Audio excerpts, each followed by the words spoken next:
Bà, số đây bằng con ở ngày nay dương một thời ca cho là ông phí đi bay rồi vặt phần đây ở cầm lăng vặt về phính cứ miền đầm rồi vặt đấy phần đây dương trần đi bay rồi vặt chắc ngày xí nó cầm lăng đầm rồi vặt đấy phía trơn cứ bong con hai ông phí đi bay rồi chắc là đi bay rồi ní vì phần hà khôi với cứ vi chlong IC 12V នេះខូចអស់មួយគ្រាប់ហើយនឹង IC Bluetooth អញ្ចឹងIC Bluetooth នេះយើងអត់មានដូរទេអញ្ចឹងយើងកែមកដាក់ជា Bluetooth ខាងក្រៅអញ្ចឹងសម្រាប់បងប្អូនដែលគាត់ចង់កែគឺបើបងប្អូនជាងគាត់ដឹងហើយពីរបៀបកែប៉ុន្តែសម្រាប់បងប្អូនដែលគាត់អត់មិនមែនជាជាងអញ្ចឹងគាត់ចង់កែគឺអាចកែតាមខ្ញុំបានបាទឬមួយក៏បងប្អូនមាន D300 ខូច Bluetooth ឬក៏ខូច IC សលេងអាចផ្ញើមកជួសជុលបានបាទអញ្ចឹងភ្លើង Bluetooth នេះវាស៊ីភ្លើង 5V អញ្ចឹងបងប្អូនយកភ្លើងពីនេះមកជើងម៉ាស់មួយហើយនឹងជើងបោកមួយភ្លើង 5V អញ្ចឹងហើយសម្រាប់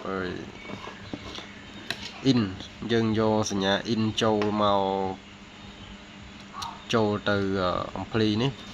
ពួក IC នេះវាខូចហើយអញ្ចឹងយើងដោះចោលមកអញ្ចឹងបងប្អូនមកតភ្ជាប់ជាមួយជើង IC ជើងទី12នេះកន្លែងខ្ញុំចង់អល់ប្រាប់ហ្នឹងបងប្អូន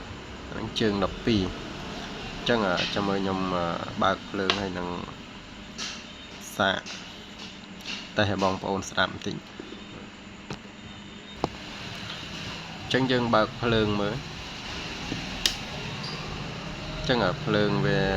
គឺលោតចូលមក Bluetooth ហើយអានេះយើងភ្ជាប់នឹងទូរស័ព្ទរួចហើយអញ្ចឹងយើងចាក់ play មកអានេះសម្រាប់ការតភ្ជាប់បងប្អូនតមកជើងទី12មកជើងចុងគេនេះច្រឡំប៉ះកង់ដងឆក់ចឹងយើងសាកដល់មើល